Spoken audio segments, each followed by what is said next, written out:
우리가 옷을 입을 때 이 첫 단추를 잘못 끼면요, 그냥 쭉 나머지 단추가 이렇게 엇갈리게 되죠. 그래서 이제 엇갈린 단추 하나를 수정하려고 하면 수정이 되지 않죠.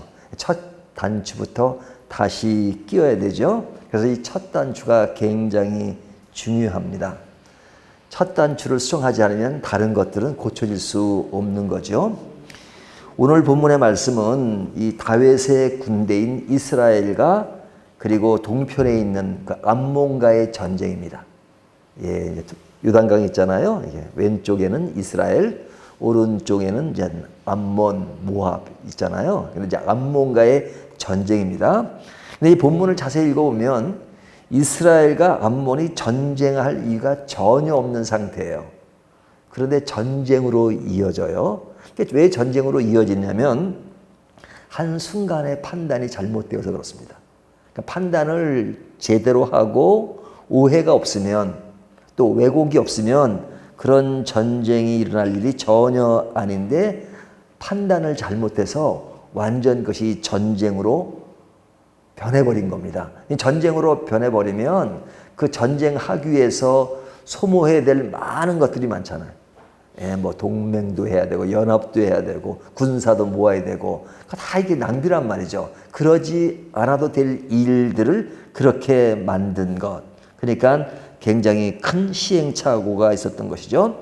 그 시행착오가 뭐냐 하는 것이 오늘 본문에 쭉 나오는 것인데, 자, 우리가 이제 오늘 10장을 봤지만 어제 본문 주일날, 그제 본문 토요일 본문에 보면 우리가 이미 8, 9장을 건너뛰었습니다.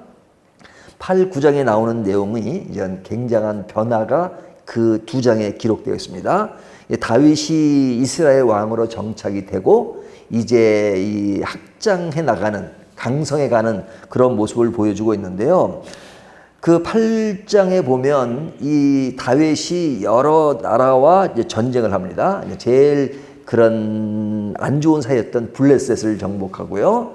그 다음에 모압을 정복하고 아람, 에돔 이런 여러 나라를 그냥 이깁니다. 이긴 이야기가 이렇게 자세히 나오지 않고 그냥 이겼다 정도로 이렇게 나옵니다. 그러니까 뭐 내용은 간단하게 기록되고 있지만 굉장히 이제 그 사이에 그냥 다윗의 나라가 굉장히 커가는, 강성해가는 그런 모습을 보입니다. 그러니까 그런 나라들을 이기니까 그 옆에 있는 조그마한 나라들은 그냥 알아서 굴복하는 겁니다.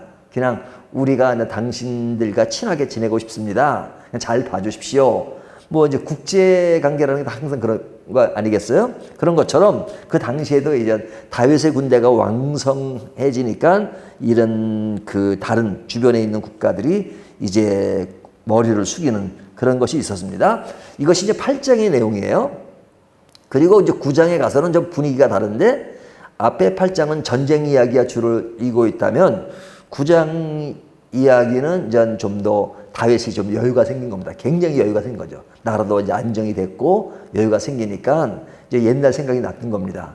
옛날에 이제 사울에게 쫓겨다녔던 그 다윗의 어려움이 있었잖아요. 하지만 그 어려움 중에서도 굉장히 친하게 지냈던 사람이 누굽니까? 다윗의 아들 요나단이잖아요. 그러니까 요나단과 두 사람 사이에는 뭐 친구 정도가 아니라 형제 사이라고 해도 과언이 아닐 정도로 굉장히 끈끈한 그런 모습을 지냈단 말이죠. 그래서 이제 다윗이 여유가 생길 때 혹시 사울의 가문에 남은 사람이 없느냐 알아봤더니 자기랑 친하게 지냈던 요나단의 아들이 있는 겁니다. 그 아들이 무비보셋이에요. 근데 이 무비보셋은 이제 그 종 시바가 이제 이렇게 데려가다가 떨어뜨려 가지고 이제 양 발을 못 쓰는 그런 신체 조건을 가지고 있었습니다.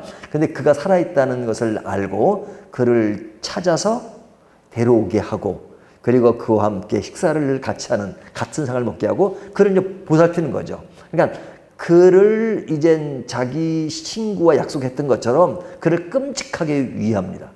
사울의 핏줄이지만 끔찍하게 위하고 사울의 재산을 그에게 다 돌려주고 그리고 자기 상에 밥을 같이 먹을 수 있도록 해주는 내용이 9장에 나오는 내용입니다. 그러니까 이제 8장에는 전쟁 이야기고 9장에는 여유가 생김으로써 원수와 같던, 그러면서 또 아들과 친했던 그 밑에 무비보셋을 데려다가 이제 끔찍하게 대우를 해주는 그 장면이 나옵니다. 그러니까 전쟁과 평화라고 말할 수 있죠. 8장은 전쟁, 9장은 평화라고 말할 수 있습니다. 이 평화가 왜 왔느냐? 다윗의 여유에서 온 것이죠. 자, 이런 여유로운 그 마음 속에서 이제 오늘 본문이 10장으로 가는 겁니다. 10장으로 가는데 이 10장의 내용의 첫 서두가 뭐냐면 그 옆에 요단강 동편에 있는 암몬의 그 왕이 죽었습니다. 그 왕이 죽고 나니까 그 아들이 왕이 되죠. 왕제도는 아들이 왕이 되니까요. 그 왕의 아들의 이름이 뭐냐면 한운이에요. 한운. 그냥 한운이 이제 왕위를 물려받았고 이제 그 아버지가 돌아가셨으니까 장례를 치룰 때 다윗이 그 장례식에 조객을 보냅니다. 신하들을 보냅니다. 조객을 보내는 것은 그 한운의 아버지 나하스와의 어떤 그런 평화 협정을 맺었던 과거의 사건도 있고 굉장히 좋은 관계를 맺고 있는 겁니다. 그리고 이제 다윗이 이제 뭐 옆에 모압도 고개를 숙이고 다 했지만 이제는 내가 힘으로써 그냥 모든 나라를 제압하기보다는 여유가 있으니까 이제 웬만한 나라들은 이렇게 좋은 관계로 유지하기 위해서 이제 나하스의 죽음을 보고 조객을 보내고 이제 모든 거 좋게끔 해 나가려고 하는 그런 마음을 가지고 조객을 보낸 겁니다. 자, 조객을 보냈을 때 이 암몬에서 조객을 보낸 그 다윗의 마음을 읽고 참 감사하다. 그리고 우리가 좀 더 평화롭게 잘 지내고 그래서 서로 협력하면 좋겠다라는 것으로 끝나면 이 본문은 뭐 기록이 안 됐을지도 모르죠. 근데 그 한운의 신하들이 뭐라고 얘기하냐면 다윗이 조객을 보낸 것은 우리를 염탐하고 그리고 우리를 공격하기 위해서 보낸 겁니다. 이렇게 이야기를 합니다. 그러니까 이제 이런 이야기가 왜 나오냐면 사실 인간관계에서도 그러잖아요. 약자인 경우 그리고 이제 뭐 좀 열등의식이 강하면 항상 이게 방어적인 성이 있단 말이죠. 그러니까 다윗은 여유가 있기 때문에 사람들을 편하게 보냈는데 이쪽 암몬 쪽에서는 굉장히 어떤 그 약한 자로서의 어떤 경계심 이런 게 강하게 작용했던 것 같습니다. 그러니까 그 신하들이 이 조객을 순수하게 받아들이지 않은 겁니다. 그래서 그들에게 공격을 가했죠. 공격을 가한 게 뭐예요?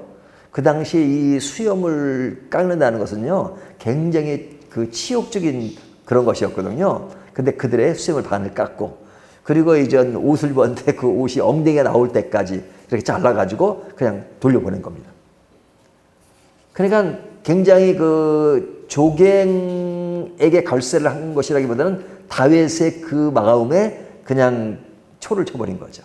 그러니까 이제 다윗이 그 얘기를 듣고 그들의 체면을 새겨주기 위해서 여리고, 그러니까 요단강을 건너기 그 상태에서 너희들은 거기에 수염이 기를 때까지 거기에 있으라. 그리고 이제 다윗이 암몬에 대한 어떤 마음을 가지고 있죠. 그러니까 암몬이 그것을 알고 자기들이 이제 전쟁 준비를 합니다. 왜냐하면 분명히 이제 자기들이 그랬기 때문에 이쪽이 이제 군사가 올 거라고 생각했던 거죠. 그래서 군사를 모으는데 그 암몬이 넉넉한 살림이 아니니까 이제 군사를 모으기 위해서는 연합군을 형성할 수밖에 없죠. 그러니까 다른 이웃에게 이제 도움을 요청합니다. 도움을 요청해서 도와달라. 다윗의 군대가 올 수 있겠다 해가지고 그런 이야기들을 하는 것이 이제 6절부터 오늘 본문 19절까지 쭉 이야기예요. 근데 이제 그들이 이제 그런 것을 하니까 다윗이 알고 이제 자기 장군 요압을 보내가지고 그 전쟁을 하게 되죠. 그 전쟁을 하는 뭐 여러 가지 얘기가 나오지만 그 이야기가 이제 6절부터 14절까지 나옵니다. 그런데 그 전쟁은 당연히 그런 그 이스라엘 군대가 이길 수밖에 없죠. 요압의 장군이고 그 동생 아비새가 이제 이렇게 전선을 펴가지고 이제 그쪽 연합군을 형성했는데 연합군이 한쪽이 유리하면 그 유리한 쪽으로 이 두 쪽 아비새와 요압이 돕기로 하고 이렇게 작전을 다 짭니다. 뭐 자세히 읽어보시면요. 그래서 이 전쟁을 완전히 이기게 됩니다. 자, 이기게 되니까 이제 그것을 도왔던 다른 연합군들 입장에서 보면 이게 너무 패하니까 좀 뭐랄까 복수를 해야 되겠다 해가지고 또 그 사람들이 다른 또 그런 보충을 해가지고 이제 전쟁을 다시 일으킵니다. 이때는 이제 다윗이 직접 전쟁에 참여합니다. 그래서 전쟁에 참여하는 이야기가 15절부터 19절까지 이야기예요. 그래서 앞에는 그 요압과 아비새가 이제 전투에 투입이 되는 것이고 15절부터는 이제 다윗이 직접 전투에 나가가지고 그 전쟁을 완전히 이기는 내용이 납니다. 그래서 그것에 상대방 장군을 죽이고 그 다음에 거기에 이제 18절에 보면 거기에 아랍병거 700대와 마병 4만 명을 죽이고 또 그 군사령관 소박을 침해 거기서 죽으니라 하는 이야기를 통해서 완전히 다윗의 군대가 승리하고 이긴 것을 이야기하고 있죠. 자, 그러니까 오늘 본문은 완전 전쟁 이야기예요.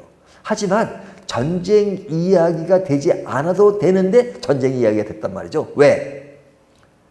다윗의 호의를 무시했기 때문에. 무시할 이유가 전혀 없음에도 불구하고 그랬다는 것이죠. 자, 그러면 이 본문이 어제 본문과 연결되는 게 뭐냐면 어제 본문은 다윗이 요나단의 아들 무비보셋을 데리고 오고 그에게 호의를 베풀었을 때 무비보셋은 그 호의를 받아들이고 그리고 그걸 따름으로 인해서 그의 삶이 평온하게 살 수 있게 되었잖아요. 호의를 받아들인 거죠. 어찌 보면 사울의 집안과 다윗의 집안은 원수지간이 될 수도 있죠. 하지만 무비보셋은 그 호의를 진심으로 받아들이고 따르고 그래서 두 사람과의 관계가 굉장히 평화롭고 온화하게 갔단 말이죠. 그러니까 10장에 와서도 암몬이 그렇게 하면 될 수 있는데 그런 호의를 무시해버린 것이죠. 자, 이 이야기는 오늘날 우리들에게 적용한다면 하나님이 우리에게 주신 은혜가 얼마나 큽니까? 늘 하나님은 우리에게 호의를 베푸시고 은혜를 베푸시죠. 하나님은 한 번도 우리를 버린 적이 없으십니다. 그런데 누가 하나님을 버려요? 우리 인간이 하나님의 호의를 무시하죠. 믿는다고 하지만 하나님이 늘 사랑으로 이끌어 가시는데 그냥 늘 의심을 해요. 의심을 해요. 저는 지금까지 예수를 믿으면서 하나님을 의심한 적이 없는데요. 그렇게 말할런지 모르지만 자세히 들여다보면 어떤 하나님의 영역 가운데 있으니까 그러지 않다고 생각하지만 항상 내가 주체가 되어서 내 마음에 안 들면 하나님을 거절할 때가 상당히 많죠. 뭐 저라고 얘기했어요. 그러니까 약한 자의 입장에서는 참 내가 중심이 될 때가 참 많단 말이죠. 그러나 하나님의 호의와 은혜를 따라가면 내 삶에 이루어질 그 모든 일들은 진정한 평화와 기쁨이 나를 지배하게 됩니다. 하지만 그런 것을 무시하게 되면 어떻게 돼요? 그 무시하는 데서 오는 그 일들이 굉장히 많아지는 거죠. 예? 일단은 내 깨와 내 방법이 동원돼야 되니까 이제 군사를 모으고 전략을 짜고 또 뭘 해야 되고 하는 것이 많아지잖아요. 그러니까 그 출발점이 뭐냐면 하나님에 대한 불신으로 인해서 내 어떤 장깨를 부려야 될 게 너무너무 많은 거죠. 불순종은 그래서 복잡해지는 겁니다. 하지만 순종하면 굉장히 단순해지죠. 예? 하나님의 말씀대로 따라가면 되니까. 따라가면 쉬운데 내 생각이 지배하게 되면 불순종이니까 불순종은 내가 이제부터 모든 삶을 내가 지배하고 내가 꾸려가야 돼요. 꾸려가려니까 인간적인 잠깨와 전략과 이런 것이 얼마나 커집니까? 암몬이 그 호의를 하니까 군사를 모아야 되고 모집을 해야 되고 또 그들에게 또 도와달라 그러면 그냥 도와줄 수 있겠어요?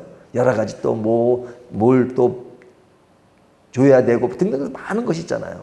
왜 이렇게 쓸데없는 낭비를 하냔 말이죠.